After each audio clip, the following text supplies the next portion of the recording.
بسم اللہ الرحمن الرحیم۔ آئیے ہم سب یہ باتیں جاننے کی کوشش کرتے ہیں۔ اگر آپ اللہ سے امید لگائے ہوئے ہیں تو آپ ناکام نہیں ہوں گے بلکہ کامیاب ہو جائیں گے۔ آپ اپنے مقصد میں، اپنے ارادے میں بہت جلد کامیاب ہو جائیں گے۔ بس آپ کو صبر کرنا ہے اور اللہ پر امیدیں لگائے رکھنا ہے، اللہ پر بھروسہ رکھنا ہے۔ حضرت ابو ہریرہ رضی اللہ عنہ سے رسول اللہ صلی اللہ علیہ وسلم نے فرمایا، کیا ابو ہریرہ، کیا تم چاہتے ہو کہ خوب دعا کرو تو اس طرح سے دعا مانگا کرو، اللہم اعنا علی ذکرک و شکرک و حسن عبادتک۔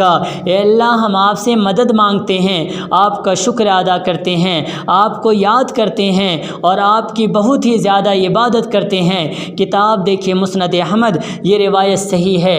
اس حدیث سے ہمیں یہ باتیں معلوم ہوتی ہے کہ اگر آپ زیادہ مشکلات میں ہیں، پریشانی میں ہیں اور تکلیفیں آ رہی ہے تو آپ اس طرح سے دعا کریں، اللہم اعنا علی ذکرک و شکرک و حسن عبادتک۔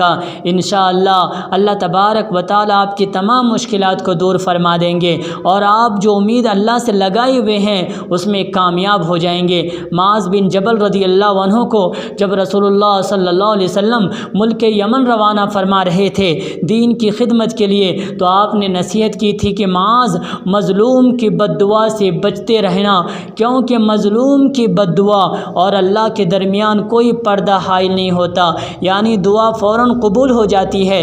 کتاب دیکھے صحیح بخاری۔ تو گویا اگر آپ کو ستایا گیا ہو، آپ پر ظلم کیا گیا ہو اور آپ کو نقصان پہنچایا گیا ہو تو پھر آپ اللہ سے مدد مانگے، اللہ پر بھروسہ کر کے مدد مانگے، آپ کی امیدیں پوری ہو جائے گی۔ اللہ تبارک و تعالی ہم سبوں کو اپنے ارادے، اپنے مقصد میں کامیاب ہونے کی توفیق عطا فرمائے، آمین۔ ربنا تقبل منا انک انت السمیع العلیم وتب علینا انک انت التواب الرحیم۔ آپ حضرات کا بہت بہت شکریہ کہ آپ حضرات نے اس ویڈیو کو دیکھا ہے۔ ہو سکے تو ہمارے چینل کو سبسکرائب کر لیں تاکہ نئی آنے والی ویڈیو آپ تک جلد سے جلد پہنچ سکے۔ ہو سکے تو اس ویڈیو کو دوسرے بھائیوں تک شیئر کر دیں تاکہ ان کا بھی ایمان تازہ ہو جائے، وہ بھی اللہ اس کے رسول کے مطابق زندگی گزارنے والا بن جائے، اللہ سے مانگنے والا بن جائے، دوسرے کو ستانے سے بچنے والا بن جائے۔ اللہ تبارک و تعالی ہم سبوں کو اپنے مقصد میں کامیاب ہونے کی توفیق عطا فرمائے، آمین۔